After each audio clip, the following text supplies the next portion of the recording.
दूसरों की परेशानी में कभी आनंद मत लीजिए। कहीं ऐसा ना हो ऊपर वाला आपको तोहफे में वही दे दे, क्योंकि ऊपर वाला आपको वही देता है जिसमें आपको आनंद मिलता है। 94.3 माय एफएम से मैं हूँ विनी आपके साथ, और चलो आज कुछ अच्छा सुनते हैं। शहर से थोड़ी दूर घूमने टहलने निकले एक पिता पुत्र की बात आपको बताती हूँ। पिता और पुत्र दोनों घूम रहे थे। उन्होंने देखा कि एक खेत के बाहर किसान के उतरे हुए जूते रखे हुए हैं, तो बेटा उन जूतों को देखने लगा। पिता ने उसकी नजरों को देखते हुए कहा कि लगता है कि कोई किसान होगा जो अंदर अपने खेत में काम कर रहा होगा, बाहर जूते उतार कर गया है। बेटे को शरारत सूझी। उसने पापा से कहा कि पापा थोड़े से मजे लें। अरे थोड़ी मस्ती तो बनती है, जीवन में आनंद मस्ती से ही तो आता है। पिताजी ने उसकी तरफ यूं देखा और बोले, कैसा आनंद, क्या करना चाहते हो तुम? तो बेटा कहता है कि मैं ना मजदूर के इन जूतों को छुपा देता हूँ। जब वो बाहर आएगा जूते ढूंढेगा तो उसकी व्याकुलता, उसकी तलब देखने में बड़ा मजा आएगा। पिता को ये बात बड़ी अजीब लगी, दुख सा हुआ उन्हें अपने बेटे की बात को सुनकर, और धीरे से बेटे से कहा कि नहीं बेटा, ऐसा कभी नहीं करना।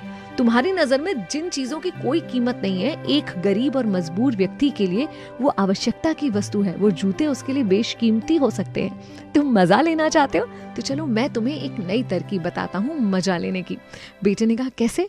पिताजी ने कहा कुछ सिक्के लेते हैं और ये इसके जूतों में डाल देते हैं, फिर देखते हैं कि हमारे इस काम का क्या प्रभाव उस मजदूर पर पड़ता है। बेटे ने कहा ठीक है। जूतों में कुछ सिक्के डालकर पिता और पुत्र दोनों झाड़ी के पीछे छुप गए। पिता ने कहा कि अब आएगा मजा, अब देखना क्या होता है। कुछ देर बाद काम खत्म करके मजदूर जब खेतों से बाहर निकला, एक जूते में पैर डाला तो उसे एहसास हुआ कि कुछ कठोर सा पड़ा हुआ है जूते में। जूता हाथ में लिया तो देखा ये क्या, सिक्के।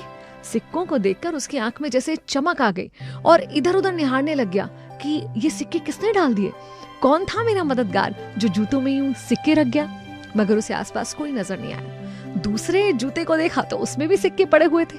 दोनों जूतों के सिक्के हाथ में निकाल लिए और घुटने के बल जमीन पर गिर गया और फूट फूट कर रोने लगा। ऊपर वाले को धन्यवाद देने लगा और कहता है कि ईश्वर, शायद तुमने ही किसी को अपना दूत बनाकर मेरी मदद के लिए भेज दिया होगा। जब मुझे इन पैसों की, इन सिक्कों की जरूरत थी, तब तुमने मुझे दे दिया। ईश्वर, मैं तुम्हारा कोटि कोटि धन्यवाद करता हूँ। आज इन सिक्कों की मदद से मेरी बीमार पत्नी को दवाई मिल पाएगी और मेरे बच्चे भी भूखे नहीं रहेंगे। उसकी आंखों में आंसू था और ये देखकर उस बच्चे की आंख में भी आंसू थे और अपने पिता के गले रखकर वो भी रोने लग गया। और उस दिन उसने अपने पिताजी से कहा कि आज मैं आनंद का असली मतलब समझा हूँ। उसके पिता ने भी उसे यही समझाया कि असली आनंद किसी को परेशान करने में नहीं, किसी को सुख देने में मिलता है। हम में से कई लोग मजाक को, टीजिंग को लाइटली लेते हैं और अपने एंटरटेनमेंट का जरिया समझते हैं। कहीं ना कहीं किसी भी रूप में अगर आप किसी को हर्ट कर रहे हैं, चोट पहुंचा रहे हैं और बाद में उसे मजाक का नाम दे रहे हैं, तो ये सही नहीं है।